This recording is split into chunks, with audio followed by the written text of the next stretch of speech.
Hello दोस्तों, आपका स्वागत करते हैं हमारे यूट्यूब चैनल केपी इंस्टीट्यूशन में। आइए आपको लेकर चलते हैं हमारे ऑडियो प्रोग्राम के क्लास 10th के साइंस के लेसन 2 का पार्ट 4।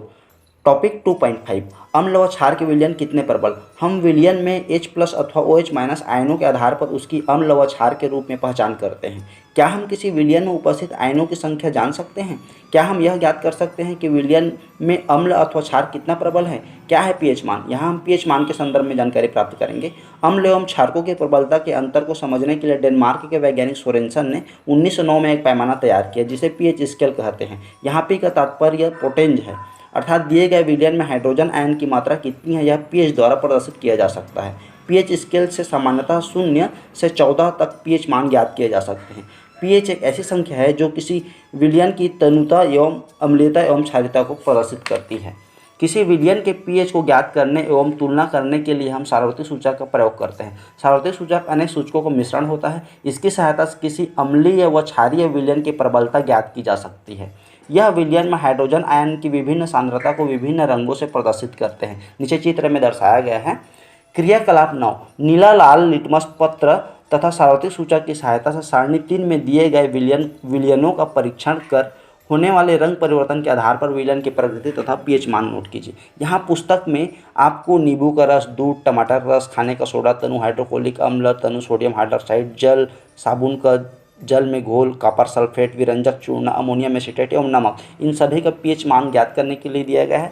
चूँकि यहाँ पर पुस्तक में आप लोगों को नहीं बताया गया है, हम आप लोगों को सभी का पीएच मान यहाँ पर फाइंड आउट कराते हैं। ठीक है, तो नींबू का रस का पीएच मान होता है 2। दूध, ध्यान से सुनिए इस बात को, नींबू के रस का पीएच मान होता है 2। दूध का होता है 6.5 से 6.7। टमाटर के रस का होता है 4 से 4.5। खाने का सोडा का होता है 8.3। तनु हाइड्रोक्लोरिक अम्ल का होता है 2। तनु सोडियम हाइड्रोक्साइड का होता है 4। जल का पीएच मान होता है 6.5 से 8.5 एवं शुद्ध जल का पीएच मान होता है 7। साबुन के जल का घोल का पीएच मान होता है 9 से 10। कॉपर सल्फेट का पीएच मान 4.5 से या 4.58। विरंजक चूर्ण का पीएच मान होता है 11। अमोनियम एसिडेट का पीएच मान 4.75। नमक का पीएच मान होता है 7। जानते हैं कि पीएच हाइड्रोजन आयन की मात्रा की माप है।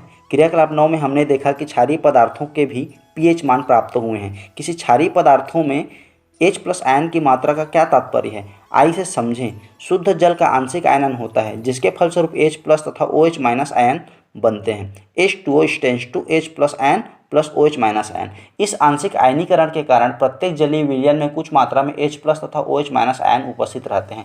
इसलिए अम्लीय विलयन में कुछ OH माइनस आयन तथा क्षारीय विलयन में कुछ H प्लस आयन उपस्थित रहते हैं। H प्लस तथा OH माइनस आयनों की संख्या में व्युत्क्रम संबंध होता है। जब विलयन में H प्लस आयनों की संख्या अधिक होती है तब उस विलयन में OH माइनस आयनों की संख्या कम होती है। इसके विपरीत विलयन में OH माइनस आयन की संख्या अधिक होने पर H प्लस आयनों की संख्या कम होती है। pH H प्लस आयन और OH माइनस आयन के सापेक्षिक मान को व्यक्त करता है। इसे सारणी 4 में दर्शाया गया है। 25 डिग्री सेंटीग्रेड पर शुद्ध पानी के आयनन से समान मात्रा में H प्लस तथा OH माइनस आयन बनते हैं। सारणी 4 में हम देखते हैं कि pH का मान 7 पर H प्लस तथा OH माइनस आयन की सांद्रता बराबर होती है, अर्थात 10 का घात ऋण 7 मोल प्रति लीटर है। इस प्रकार pH का मान 7 किसी भी विलयन की उदासीन प्रकृति को प्रदर्शित करता है। pH मान 7 से कम विलयन के अम्लीय तथा 7 से अधिक pH मान 7 से अधिक क्षारीय प्रकृति को दर्शाता है। टॉपिक 2.6 दैनिक जीवन में pH का महत्व, importance of pH in daily life. pH मान किसी भी पदार्थ की अम्लीयता व क्षारीयता को समझने में मदद करता है। हमारे शरीर में भी ऐसे कई द्रव हैं जिनका विशिष्ट pH होता है और इस pH के अनुसार ही हमारे शरीर की जैव रासायनिक क्रियाएं संचालित होती हैं। हमारे आसपास पानी, मिट्टी आदि का pH हमारे दैनिक जीवन में महत्वपूर्ण भूमिका निभाते हैं। आइए कुछ उदाहरणों से समझें। उदाहरण 1, पाचन की प्रक्रिया और pH। हमारा आमाशय तनु हाइड्रोक्लोरिक अम्ल का स्त्राव करता है। यह आमाशय को किसी प्रकार की हानि नहीं पहुंचाता बल्कि भोजन के पाचन में सहायता करता है। अपच की स्थिति में आमाशय द्वारा अधिक मात्रा में अम्ल स्त्रावित होता है जिसके कारण जलन तथा दर्द का अनुभव होता है।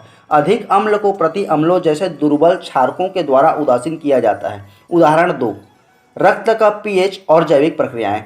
हमारे रक्त का pH 6.8 से 7.8 तक होता है जो जैविक प्रक्रियाओं के लिए उपयुक्त होता है क्योंकि उक्त pH मानों के बीच रक्त प्लाज्मा और सीरम में अधिकतर रसायन का उचित संतुलन बना रहता है।